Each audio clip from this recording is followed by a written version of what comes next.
Well, hello there, everyone. I'm Dr. Leslie Kernisan, board-certified geriatrician and founder of the website betterhealthwhileaging.net.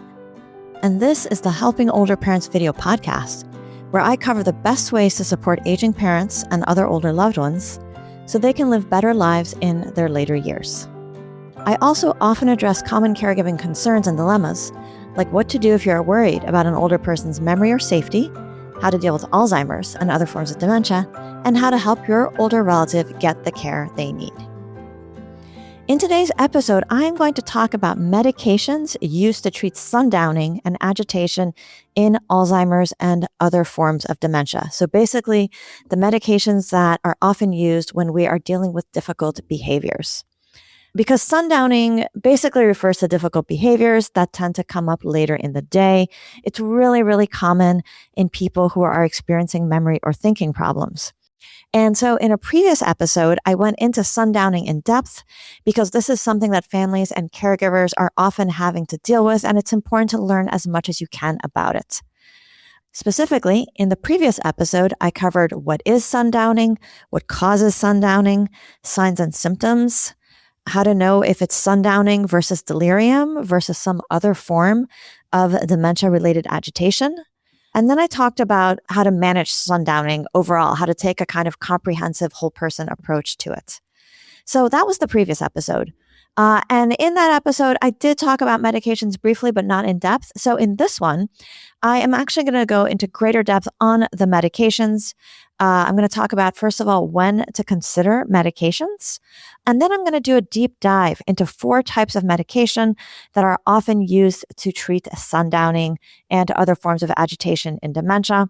I will also talk about 2 other types that are occasionally used for sundowning that you might hear about or encounter. So we'll get started with that. But before I do, I have a very quick request, which is if you're here and you're finding this topic interesting or this video podcast interesting, if you haven't yet subscribed, could you please go ahead and subscribe? It would mean a lot to me because it really does help other people find the channel and it helps support the work I'm doing. Okay, moving on. So first, I want to start with just like a quick recap of sundowning. So it's difficult behaviors. It often comes on later in the day.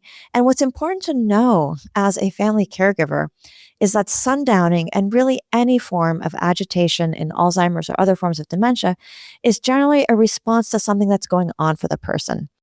So often it can be a response to fatigue, stress, or overstimulation. And that is especially true when it comes to sundowning, which tends to come on later in the day when the person just might be kind of worn out and out of reserve.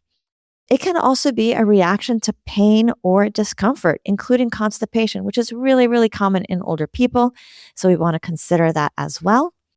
It can be a response to unmet emotional or physical needs, such as feeling afraid or hungry or thirsty. It can be a response to frustration, not being able to do something they really want to do.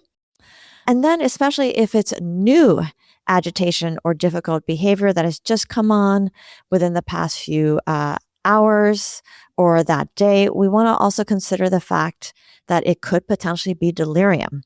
So delirium is a state of worse than usual confusion or mental focus due to an illness or an underlying physical stressor. So if we think it might be delirium, we want to be checking, could they be sick? Could they have an infection or something else that's affecting their health? Is there a new medication? Is there some other kind of trigger for delirium?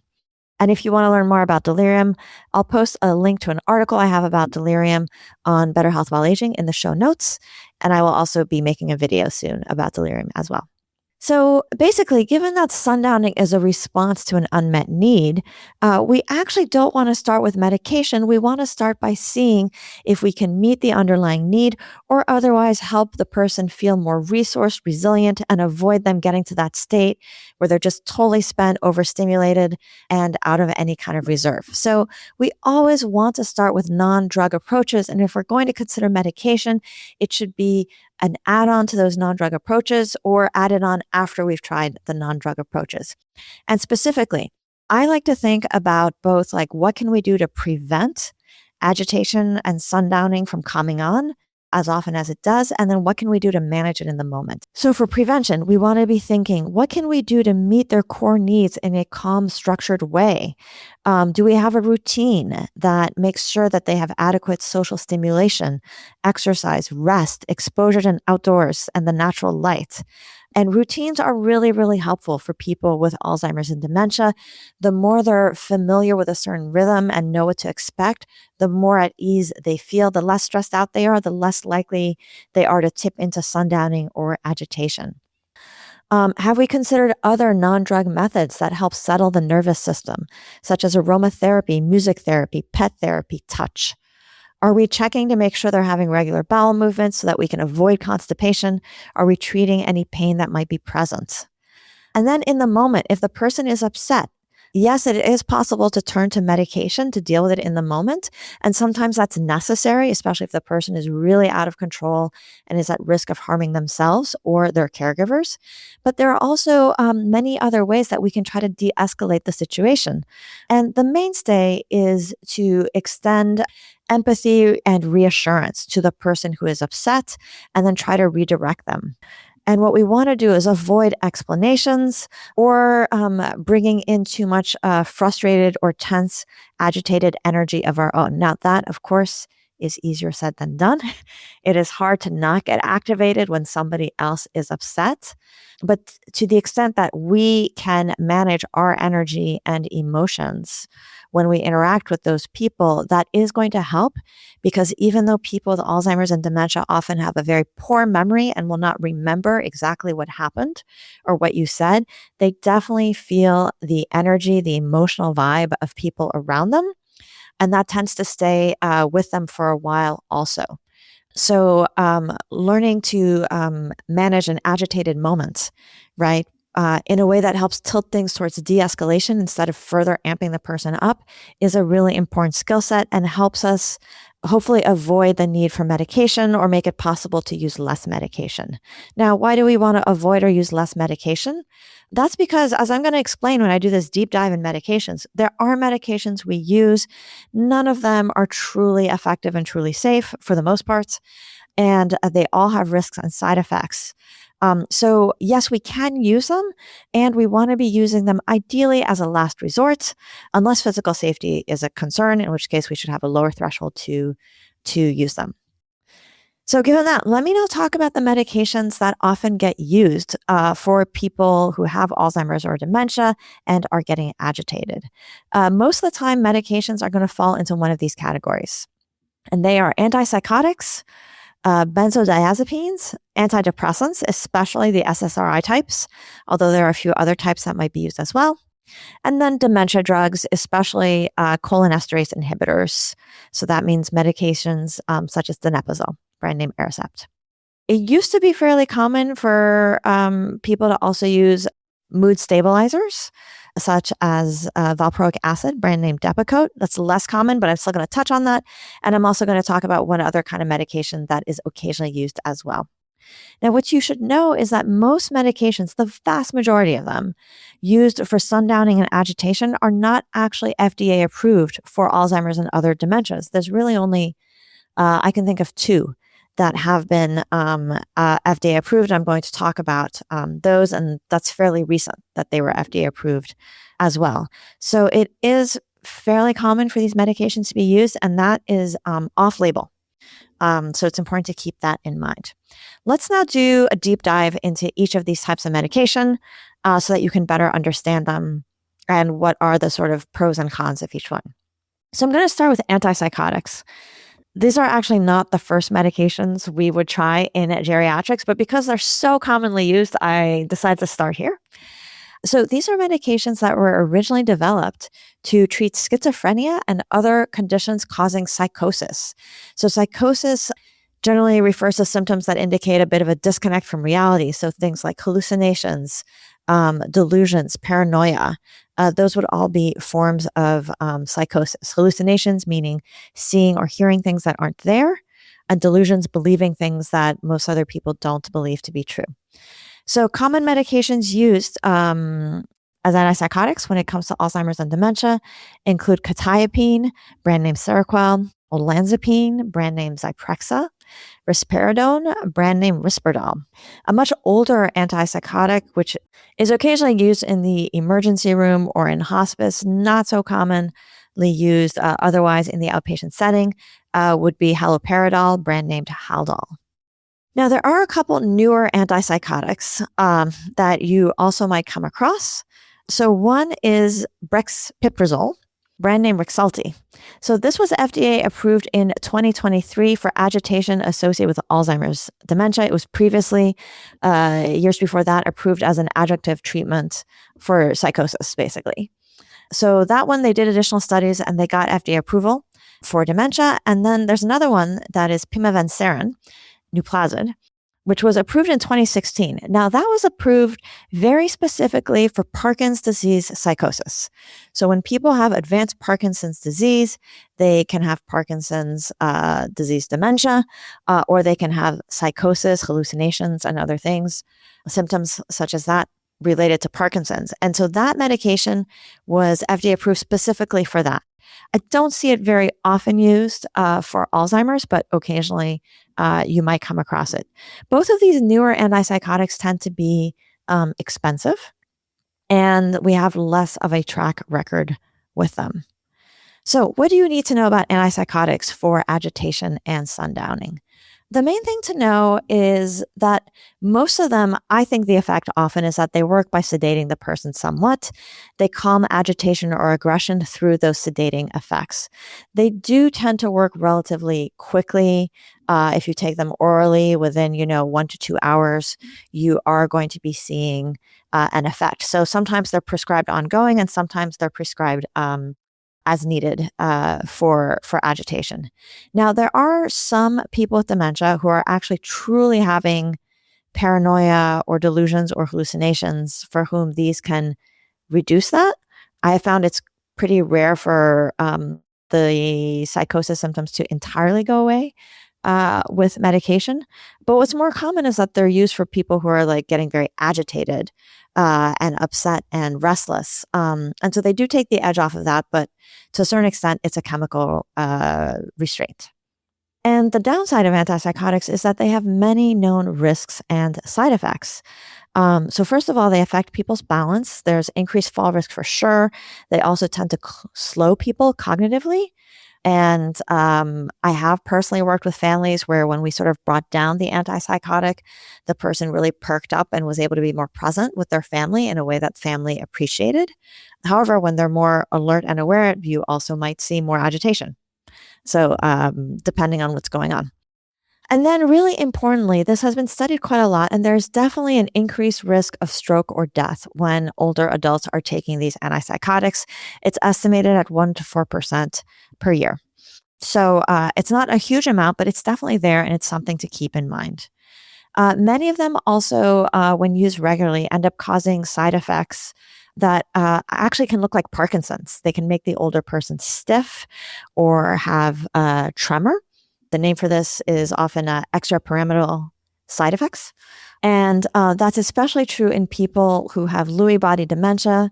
Many antipsychotics block the effect of dopamine, and people who are having Lewy body dementia, which is related to Parkinson's disease, tend to be very sensitive to medications that reduce dopamine. For this reason, often if we're going to use an antipsychotic, we use quetiapine, Seroquel, because that's the one that's least likely to provoke that kind of dopamine blocking side effect, but it still can cause it. So the bottom line on antipsychotics for agitation, they do act quickly, but they are, in my opinion, mostly acting as a chemical restraint. The vast majority of them are not FDA approved to treat agitation or sundowning in Alzheimer's or other dementias. They do increase the risk of fall, stroke, and death. They can also cause tremor and other side effects, and generally they're going to dampen the person down. So they should be used as a last resort. If the person's agitation or aggression is posing a risk of harm or significantly impairing care, then yes, we need to consider these medications as, one of the tools that we're going to use to stabilize the situation. And again, agitation and aggression is often an unmet need or a frustration or a misperception. And so the more we can try to address that in a sort of person-centered way, the more likely it is that we can either avoid medication or use it to the minimum. And that's really worth considering. So if we're going to use it, using the smallest doses needed tends to reduce the risks and side effects. Okay, let me now talk about benzodiazepines for agitation. So benzodiazepines are sedative tranquilizers that relax people fairly quickly. They were initially developed to treat conditions such as anxiety, panic attacks, insomnia, or to create a little additional sedation.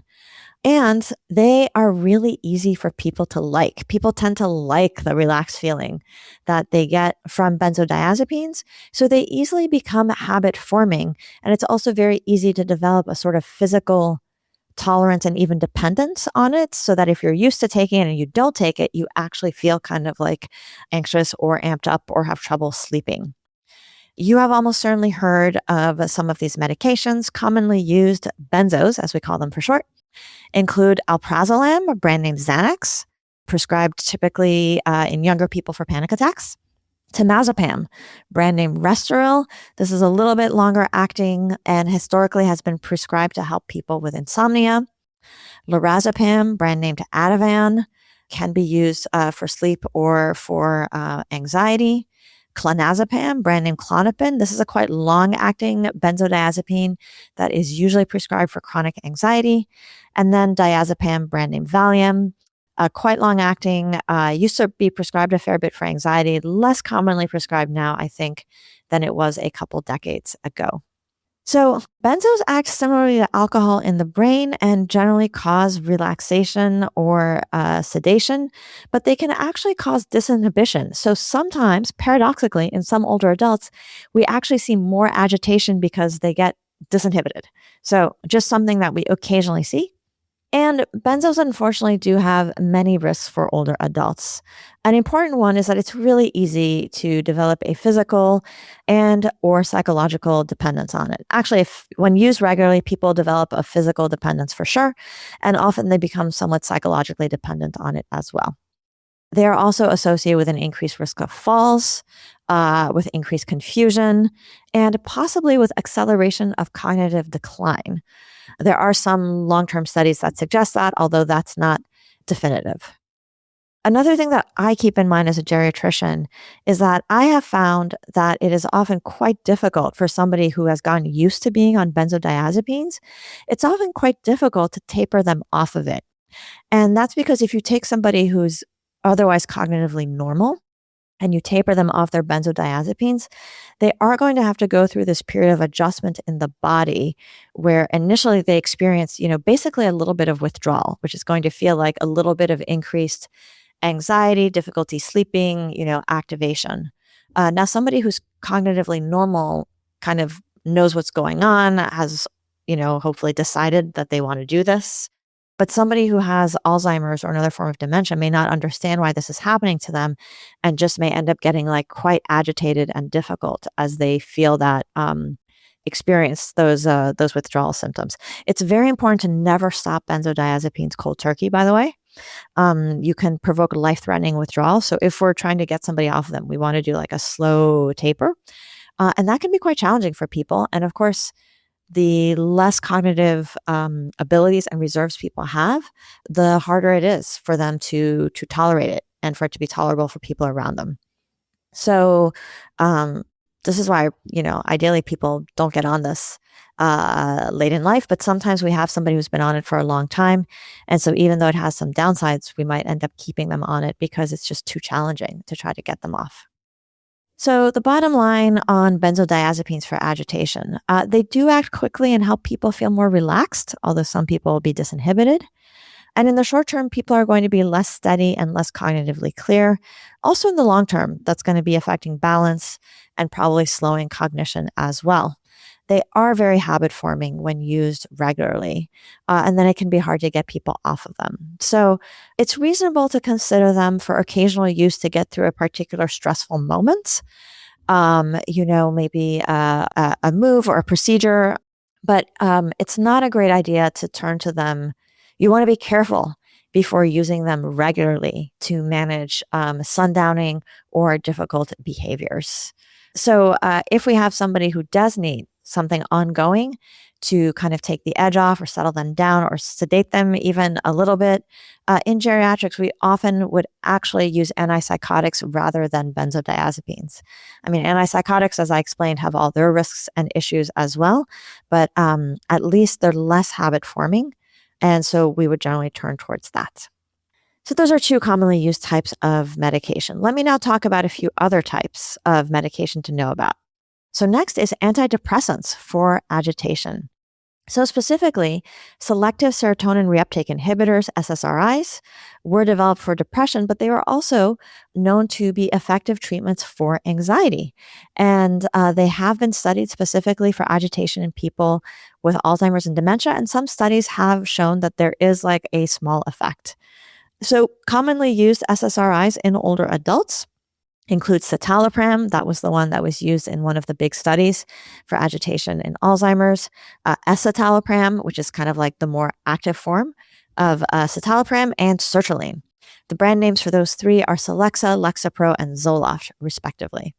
Now, another SSRI that you may have heard of is paroxetine, brand name Paxil. That one is actually anticholinergic. It interferes with acetylcholine, an important neurotransmitter in the brain. So we don't like to use that one in older adults, especially if they have any kind of issue with their memory or thinking or a diagnosis of Alzheimer's or dementia or even mild cognitive impairment.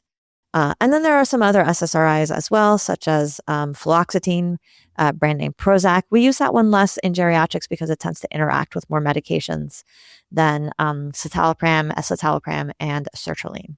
So those are some medications, antidepressants, that are sometimes used to see if they can result in less agitation or sundowning in people with Alzheimer's. And then there are some other antidepressants that are also sometimes used, such as mirtazapine, brand name Remeron, and trazodone, which is used at bedtime sometimes to help with sleep. So what do you need to know about antidepressants for agitation and sundowning? The main thing to know is that this is not a quick fix. SSRIs take weeks to reach full effect. And also the effect on agitation seems to be variable, with some people seeming better and others not. If you do try one of the sedating antidepressants like mirtazapine or trazodone, that effect usually happens like fairly quickly, within a day or two. It can help with sleep, some of them, and that can reduce daytime irritability. So especially if sleep has been an issue, that is something to consider. Overall, there are risks for SSRIs. There is an increased fall risk with them, but the risks overall are considered to be much less than the risks of antipsychotics or benzodiazepines. So the bottom line for me is that this is an option that is worth trying. You should just realize that it's not a quick fix. It's not something that, certainly for sundowning or agitation, that you can give kind of like as needed in the moment if somebody is really amped up. And then there are dementia drugs for agitation. So specifically cholinesterase inhibitors. These are drugs that are designed to increase the levels of the neurotransmitter acetylcholine in the brain, because we know that in Alzheimer's and in many other forms of dementia, people seem to have lower levels of acetylcholine. So these drugs boost levels there. They are FDA approved for the cognitive treatment of Alzheimer's. So not for agitation or the difficult behaviors, but for the cognitive treatment. And the ones that are FDA approved are donepezil, brand name Aricept, rivastigmine, brand name Exelon, and galantamine, brand name Razidine. So they have actually been studied specifically for agitation. And what's been noted is that there seems to be a small but statistically significant effect. It's of unclear clinical significance. And to be honest, this is also the effect on cognition, is small, unclear clinical significance. It seems that at least when it comes to cognition, and this is probably also true for agitation, is that it has like a fair bit of effect on some people and no effect on many people. And that's probably why it's averaging out to a small effect. There is also evidence suggesting that it might work a little better in terms of reducing agitation and difficult behaviors in people who have Lewy body dementia. Now, there's another commonly used dementia drug, which is called memantine, brand name Namenda. This has a totally different mechanism of action, is actually FDA approved for treatment of moderate to severe Alzheimer's, whereas the others, the cholinesterase inhibitors, are approved for mild to moderate Alzheimer's. So You may be wondering, well, does this one help for agitation? This has been studied, and it's actually it's been a little unclear. And what some experts believe in reviewing the studies and the evidence is that people who are on memantine seem less likely to develop agitation, but if they're already having agitation, the memantine doesn't seem to help that much. So I don't know that I would turn to that one if you've been dealing with sundowning and you're trying to think what do we add or do next? But overall, in terms of dementia drugs, these are drugs that are considered overall fairly well tolerated for people who have Alzheimer's and dementia. And I think it's reasonable to give it a try, especially when it comes to the cholinesterase inhibitors, if you're dealing with agitation or sundowning, especially if the person has Lewy body dementia. So give it a try, see how it goes for a few months. If the person seems exactly the same, then maybe this isn't doing much and you could taper them off of it. But if they seem better, you could continue it. And again, the effect of memantine on agitation seems to be a little bit more mixed. If you want to try that medication just for the cognitive potential small, cognitive benefits, or because it's otherwise been recommended, fine. But I wouldn't have high hopes for it adding it on to somebody who's already been experiencing a lot of agitation or sundowning. Let me now talk about two types of medication that are occasionally used. So one type, again, is mood stabilizers for agitation. So it used to be very common, actually, for people with dementia to be prescribed this, and now it's become less common. These are basically medications that were originally developed for seizures. They are also sometimes used for people who are bipolar or have mania. They basically reduce the excitability of brain cells and other neurons. So the one that used to be used a fair bit was valproic acid, brand name Depakote, was sometimes used to reduce agitation or aggression in Alzheimer's and dementia. It was available in short and long-acting formulations, but it required periodic monitoring of blood levels and had all these side effects, including confusion, dizziness, unsteady gait, gastrointestinal symptoms. And it was studied in randomized trials, and a well-done review of these concluded that it really doesn't seem to be all that effective, and it has a lot of side effects. Now, I still have met some doctors who specialize in difficult dementia behaviors or geriatric psychiatrists who think this can really do the trick with some people. I don't know. So if you've tried everything else and you're really at your wit's end, you and your providers might decide to give this a try. But I think it's, a bit fallen out of favor these days is the impression that I've gotten. And then another medication that is occasionally used is a combination of dextromethorphan and quinidine. This was actually FDA approved several years ago for treatment of something called pseudobulbar affect, which is when people kind of cry or laugh at inappropriate times. And that's a neurological condition that is associated sometimes with certain forms of dementia and with other kind of neurodegenerative diseases. And once it was FDA approved for pseudobulbar affect, health services researchers noticed that the number of prescriptions went up quite a lot, and it was being prescribed to people who had Alzheimer's and dementia. It's really unclear how much it helps with agitation for most people with Alzheimer's and dementia. The mechanism of action is unclear. It's expensive. So it is something that sometimes when lots of things have been tried, I think certain providers are still giving it a try, or you may have heard of someone, but I would say not something that's super commonly used right now. So given that, what are the key points that I hope you'll take away?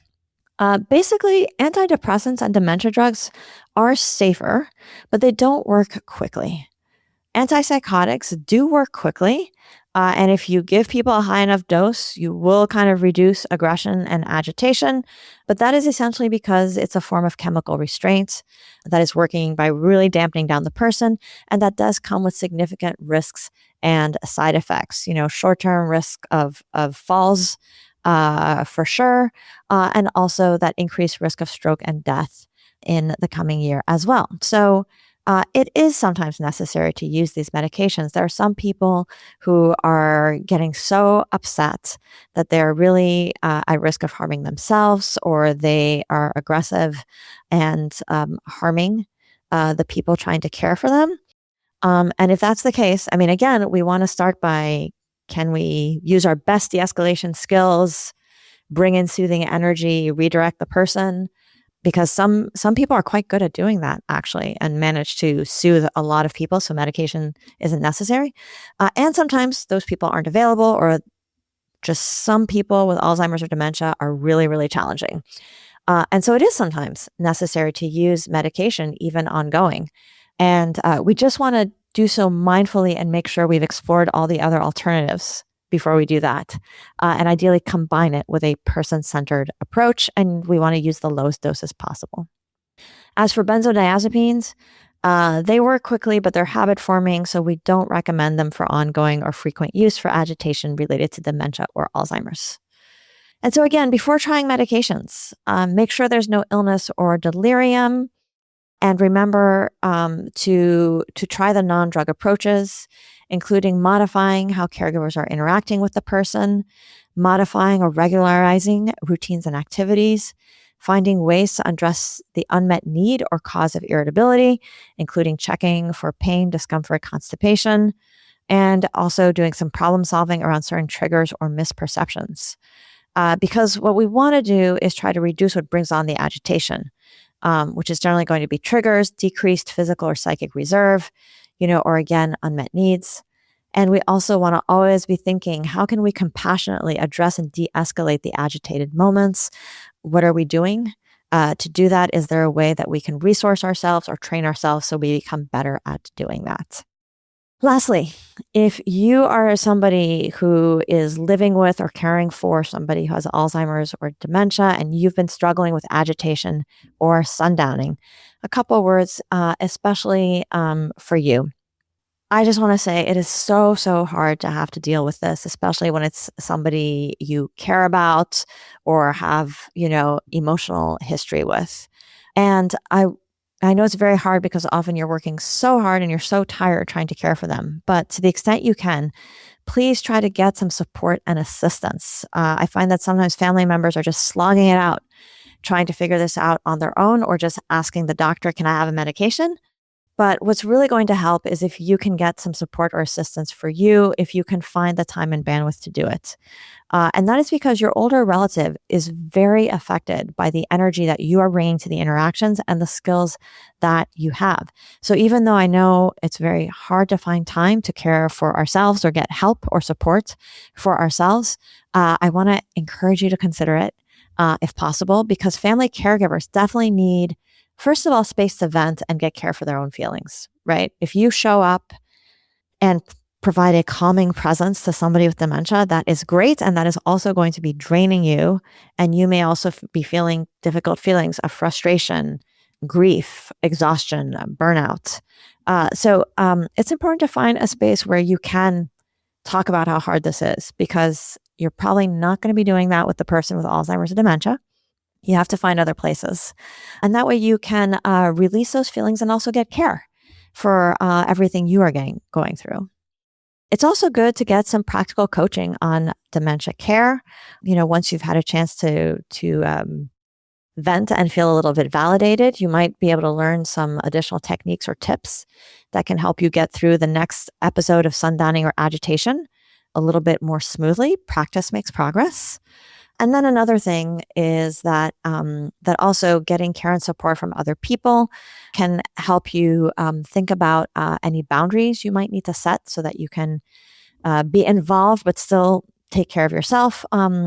And you might also get help and support exploring some alternatives. Maybe there's another type of caregiving situation or a way to support your older relatives' routine that might require a little less from you, or shift things a little bit so that things can be a little bit easier for you, which ultimately is going to be really good for the person that you are caring for. And if you're interested in getting support with any of that, I just want to say that I do offer an online Helping Older Parents membership program, where I have a wonderful geriatric care manager who works with me who does that. Or I might have some other options to support you. So I'll post a link where you can learn more about what I'm offering currently for families of people with dementia. And then there are other options as well that you can find online, such as the Alzheimer's Association, Family Caregiver Alliance, other online communities, local groups, or memory cafes. What's just most important is to connect with other people who know what you're going through, and ideally also have some skills and expertise with which to support you. And with that, thank you so much for watching. I hope this has been helpful to help you understand the role of medications in managing sundowning and dementia. Thank you so much for being here and for everything you are doing for your older relative. If you would like to learn more from me or even get my guidance with your caregiving situation, again, take a look at the description for this video. There will be a link to a page where you can learn more.